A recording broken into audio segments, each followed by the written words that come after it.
ముందుగా దయాకర్ అన్న గారు ఇక్కడ వచ్చినందుకు ధన్యవాదాలు. ఎందుకంటే ఎన్నో ఆటంకాలు దయాకర్ అన్నకి తెలుసు. మీ జాబ్ కోసం మీరు ఎంత కష్టపడారో మాకు తెలుసు అన్న. ఎందుకంటే మీ జాబ్ వచ్చింది కానీ మాకు రాలేదు. మీకు జాబ్ వచ్చింది కాబట్టి మీకు కంగ్రాచులేషన్ ఫస్ట్. సో మాకు కూడా అందరికి కంగ్రాచులేషన్ చెప్పడానికి మీరు వచ్చిరని మేము అనుకుంటా ఉన్నాం. ఇది ఫస్ట్ భారత రాజ్యాంగాన్ని పట్టుకొని కాశ్మీర్ నుంచి కన్యాకుమారి వరకు తిరుగుతున్నటువంటి రాహుల్ గాంధీ గారు సామాజిక భారతదేశం అంటే సామాజిక వర్గాలకు న్యాయం చేయడానికి బయలుదేరినటువంటి రాహుల్ గాంధీ గారికి మేము విన్నవించుకుంటున్నాం.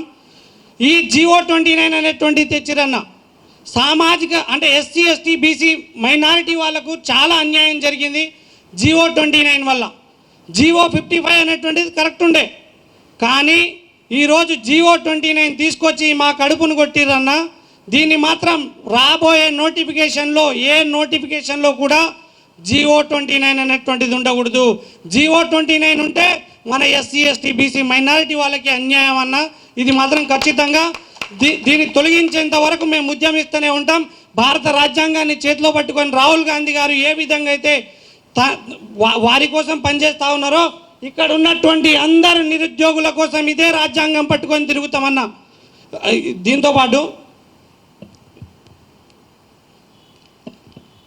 మేనిఫెస్టో అన్న, ఇది మేనిఫెస్టో కాంగ్రెస్ పార్టీ ప్రభుత్వం ఇచ్చినటువంటి మేనిఫెస్టోలో ఫస్ట్ మనకు యూత్ డిక్లరేషన్ అనేటువంటిది ఇచ్చారన్న. సరూర్ నగర్లో గౌరవ మన ప్రియాంక గాంధీ గారు. సో ఇందులో ఉన్నటువంటి పాయింట్స్ అన్న, రెండో పాయింట్స్ నుంచి మనం మొదలు పెడితే మొదటి ఏడాదిలోనే ఈ పాయింట్ ఎందుకు చెప్తున్నా అంటే మీరు ఆ రోజు వీడియోలో ఒక మాట అన్నారు, మొదటి ఏడాదిలోనే 2 లక్షల ఉద్యోగాల, ఇది అసంభవం అన్నట్టు మీరు ఆశ్చర్యపోయారు. కానీ ఈ యొక్క మేనిఫెస్టోలో ఈ 2.1 అనేటువంటి పాయింట్లో పొందుపరిచిరన్న. మొదటి ఏడాదిలోనే 2 లక్షల ప్రభుత్వ ఉద్యోగాల భర్తీ, మొదటి ఏడాదిలోనే SC, SC, BC minority backlog పోస్టుల భర్తీ, జూన్ 2 నుంచి అన్ని శాఖల్లో ఖాళీలతో జాబ్ క్యాలెండర్, సెప్టెంబర్ 17 లోపు నియామకాలు కంప్లీట్ చేస్తామని. నిరుద్యోగ భృతి ఇస్తామన్నారన్న. ఇది ఇది చాలా మోసం అన్న. నిరుద్యోగ భృతి అనేటువంటిది 18 నెలలు గడిచింది, 40 లక్షల మంది ఉంటాం. మానవత రాయ్ గారికి ఈ యొక్క జాబ్ క్యాలెండర్ అంటే ఈ యొక్క మేనిఫెస్టో తయారైనప్పుడు ఆయన కాంగ్రెస్ పార్టీలో లేరనేటువంటిది తెలియజేస్తా ఉన్నా. ఆయనకు మేనిఫెస్టోనే తెలియదు, కానీ జనార్దన్ మీద గొడవకు వెళ్తా ఉన్నారు. ఇది ఎంతవరకు అన్యాయం, ఇది ఎంతవరకు మీ కాంగ్రెస్ పార్టీకి అర్థం అవ్వాలన్నది. ఎందుకంటే బస్ యాత్ర చేసినటువంటి పిల్లలందరం మేమే, మీ పార్టీ గెలవాలని పనిచేసినటువంటి వ్యక్తులం. కానీ మాపై చేసుకోవాలని చూసుకుంటే 40 లక్షల మంది నిరుద్యోగులం ఉన్నాం. మేము తలుచుకుంటే ఏమన్నా చేయగలం, కానీ చదువుకున్నటువంటి వ్యక్తులం మేము అలాంటి కార్యక్రమాలకు పోము. అందుకే శాంతంగా కూర్చున్నాం. మీ యొక్క అధికార ప్రతినిధులకు చెప్పాలి. చెనగాని దయాకర్ గారు కూడా మాట్లాడతారు. చేతగానోళ్ళు వీళ్ళందరూ దద్దామలు, వీళ్ళు ఎందుకు అడుగుతున్నారో వీళ్ళకి తెలియదు అంటారు. చేతగానోళ్ళు మేము కాదన్నా, వాళ్ళు మీరే తెలియాలి, చెప్పాలి చేతగానోళ్ళు ఎవరనేటువంటిది కూడా. నిరుద్యోగులను కించపరిచేటట్టు మాట్లాడినా, అసలు నిరుద్యోగుల గురించి ఏమన్నా తప్పు మాట్లాడినా ఇప్పుడు చెప్తా ఉన్నా మేము తలుచుకుంటే కట్టి కొట్టలేమా, మీరే చెప్పాలి. ఎందుకంటే మీరు ఒక ఉద్యమకారులు. ఇక్కడ ఉన్నటువంటి అశోక్ నగర్ చౌరస్తాలో 21 పిల్లర్ నెంబర్ అన్న. ఇప్పటి నుంచి ఎవరు మాట్లాడినా నిజం చెప్తా ఉన్నాం, మేము మాత్రం కట్టి కొడతామనేటువంటి చెప్తా ఉన్నాం. ధన్యవాదాలు అన్న. ఇంకేందంటే ఇంకో ఇష్యూ అన్న, సారీ, ఈ లోకల్ నాన్ లోకల్ అనేటువంటిది ఇష్యూ అన్న. లోకల్లో గ్రూప్ 1లో మాట్లాడకూడదు కానీ చెప్తా ఉన్నా.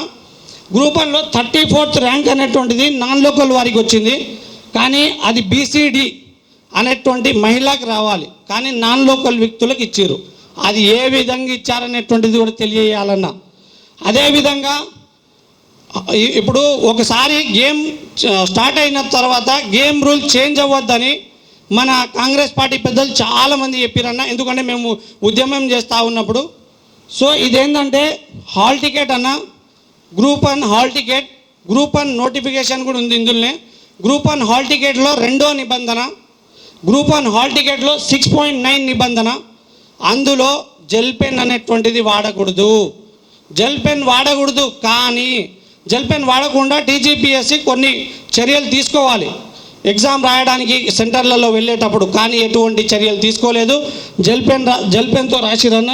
ఇవి పెన్నులు, ఇవి సో ఓకే, ఇది జ్యుడిషియర్లో ఉంది కాబట్టి మేము మీకు పర్సనల్గా చెప్తాం, ఇంకా మీతోనే రాయనిస్తాం. ఎందుకంటే ఇవే అన్న పెన్నులు, మా దగ్గర ఆధారాలు కూడా ఉన్నాయి. ఏ వ్యక్తులు, ఎందుకంటే ఎవరెవరు రాసిరు అనేటువంటిది కూడా కొన్ని ఆధారాలు ఉన్నాయి. అవన్నీ మేము కోర్టుకు కూడా తెలియజేస్తాం. సో మీకు తెలియజేస్తా ఉన్నా, జెల్ పెన్తో కూడా రాసిరు.